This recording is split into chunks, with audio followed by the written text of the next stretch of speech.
I had to decide when I bought some land up here to get the building material up here because you couldn't buy anything here. There was nothing.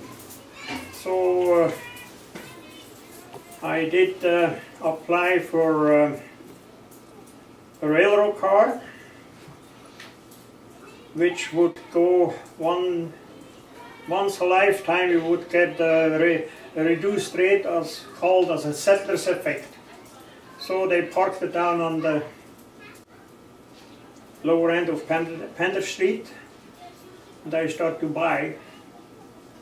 bring material in there, from cement to plywood to frying pan to shingle nails to whatever it needs, you know.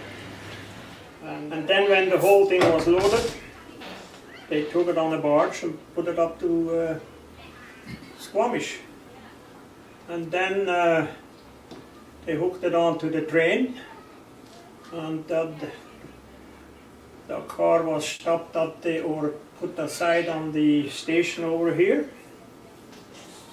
And then I went to a farmer, borrowed his tractor and hay wagon, and started to haul the stuff out through the bush and through the brush. Because my property, which I bought at that time, is still the same.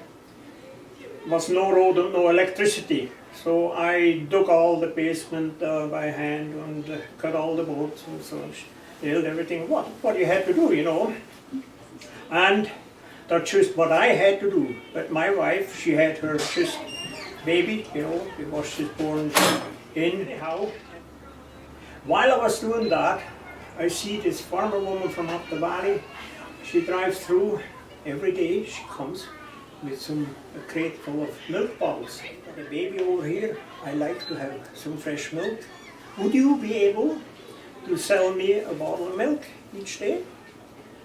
I'm paid right now, a month or whatever.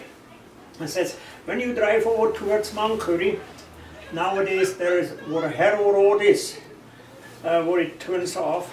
Yeah.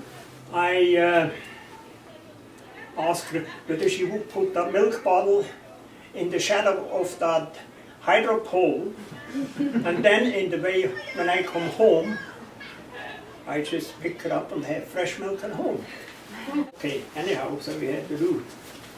Then, in the middle of the winter, a friend of mine, Teddy came and said, you need a milk, you want a milk cow? I says, I should need one, but I have got no hay.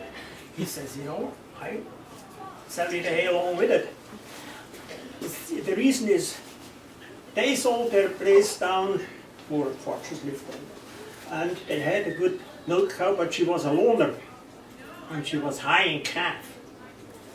So she had to put her over to the neighbor's herd, and of course she's a loner, and it didn't work too well, and Teddy wouldn't mind if I would buy that cow, because I wouldn't know how to handle that. So, okay, fine. I said I had no hay, but okay. You give it the hay along. So I borrowed a sleigh, put it in behind the tractor, loaded the hay on, tied the cow in behind, chuk, chuk, chuk, chuk, come over the dike down all the way through. And at home, I knew exactly, when I built my house, I knew all about the flooding, or so, heard about it, you know. So I said, okay, I'll build on this little peninsula, which is a little bit higher. There I dig out the basement by hand, of course, but only 4 feet in the ground and 4 feet up above, and then my living quarters up above. Now my basement would consist in front, I would have sort of a workshop, window there, and the back part I had partitioned off would be for a root cellar. Anyhow, so I come down and I said, well, okay, right away prepare for that cow. She has, and up off was the kitchen living room. So the cow had to come down into the workshop down there. Hey, that's the way to do it. And tie her in there, put the hay in the back. Next day she had a calf. So the cow was not dry, she was milking again. And we have milk, we make butter, some cheese and so on and so forth. And there we are. So that started our herd. So that's it.